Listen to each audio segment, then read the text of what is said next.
Hey everyone, welcome to my channel. In this series, we are going to learn how to create Python graphical interfaces. That's right. So I will try to keep it short. So let's get started.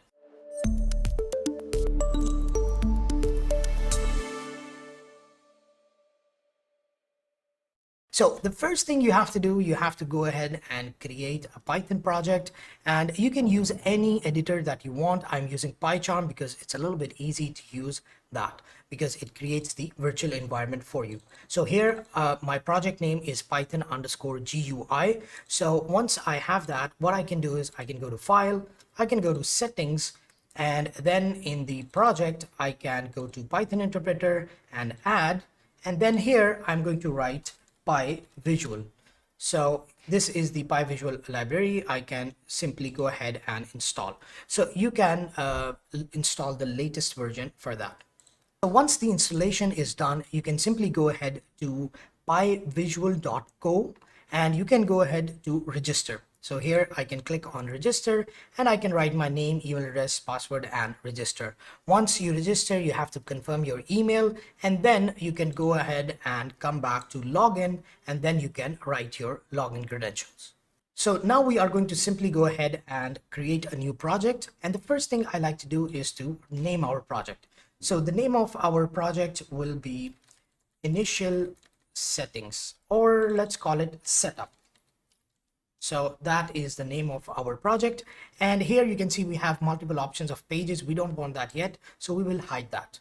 So once you write your name, it's a good practice to update so that it saves your progress. Right now, there's no autosave function, so you have to save manually whenever you are making any changes. Now, the second thing that is important to set up right away is your local folder. So this here is right now, you can see it's not linked. Once we press here, it will ask us to sync our code with our Pycharm project. So if I click on that, this is our Python GUI. What I can do is I can right click here and I can copy path reference. So I can copy the absolute path so that I can come directly to this over here. So here I can paste this and it will take me to that environment. Now inside here, it's up to me if I want to create a new folder or not. I like to create a new folder, so I will write here setup because that's the name of our project, and then I will select that folder. So I will give it permission to make changes in that folder, and then whenever I press on update, I have to give two permissions. This is the second one. So once the update is complete, I can go back to Pycharm, and here you can see that we have a setup folder now, and inside that setup folder we have the app.py and we also have the UI. So in order to run our application, all we have to do is we have to click on app.py and right click and run app, and there you go, you have your window running. Now if I wanted to make any changes, I can go back to my Pyvisual project, and here in the windows we will go step by step and make some changes and see what the response is. So for example, I will make this 400 by 200, so a weird size, and then I will click on fit. So, and you can also press 100% to see the actual size, and I mostly prefer 100%. So once I have made these changes, I can click on update and I can go back, and once the update is done, I can run again, and you can see now the window is smaller. So and if I move it over here, right now I have the screen size a little bit weird, that's why it's not showing the exact size. But if I do 100% here and 100% here, then you can see it's exactly the same size. Anyways, so now what we can do is I can change the background color for this. So for example, I want it red, I can do red, and simply I can update. While it's updating, I can go back, I can press stop, and then if I rerun it, there you go, now we have the red color. Similarly, we have the option to change any images. Now you don't have to download or add any assets, it will automatically do that for you. So for example, I select this. So this is the image that I want, and I will click on updates, and if I go back and I run it, and there you go. So now I already have the image updated on my window. Now similarly, what I can do is I can also remove the background If I go here, I can press on cross and it will remove, and you can search for some good backgrounds, and I mostly prefer gradients. So you can write, for example, gradients, and here you will see you have a lot of gradients to work with. So I can simply click on this. This is mostly abstract rather than gradients, but something like this, which is pretty cool. So I can click on updates and that will update my project here. So if I go back and run it, and there you go, we have our updated window.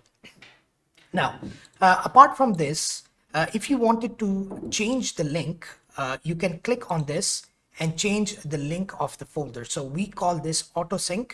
So autosync folder you can change. And if you wanted to remove, you can press the cross button at the top here to remove that link. Now, if I go back to my projects, you will see that we already have our setup project, and you can see there is a link here.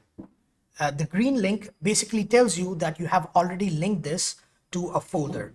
Now, if you are using this again and again, you can actually give it access, and it will keep continuing giving it access so that it can update the code. So you don't have to do it again and again every time. So whenever you open, even if you close the browser and come back again, it will still work. So here it is fitting our window.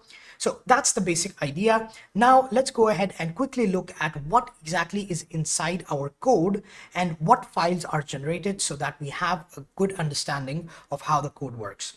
So at the bottom here, you will see there is a code button. I don't know if you can see here. So let me expand this. So here you will see that this is the code button. And if you click on that, it will open up the code. Right? So this is the code that it will generate. So this is app.py, which is running at the moment. And then you have UI.py.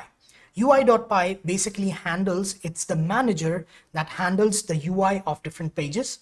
And then UI underscore page underscore one underscore zero is basically where all of the UI for that page is handled. For example, if I added a button here, let's say I add a button here, and if I go to the code again, you will see the button code is generated over here in page 0. If I have another page, it will generate a new page. And if I go to the code again, you will see there is a page 1 generated here. And page 1 does not have any code related to any UI elements, but page 0 does, because we have generated the code for that. So we can go back and we can delete this page. And now we can delete our submit as well. Now, just to finalize, we are going to go back and look at the code here as well.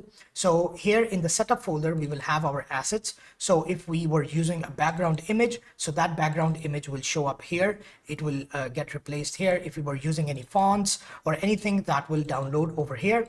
And then we have the UI. And inside UI, we have the UI code that we had earlier. And then we have UI page 0, and then we had UI page 1 as well. So if you remember, we had added another page and updated. That's why it is showing us this. So that's the idea. And if you open up the code editor, it actually saves the project for you. So that's why you are looking at multiple files there. So this is the idea of how you set up Pyvisual to create some graphical interfaces. In the next parts, we are going to look at more details on how we can use buttons, input text, other tabs, menus, even OpenCV widgets. So there will be a lot of tutorial material that you will be looking at later on. So keep following us, and I will teach you one by one how exactly can you build modern graphical interfaces using Python.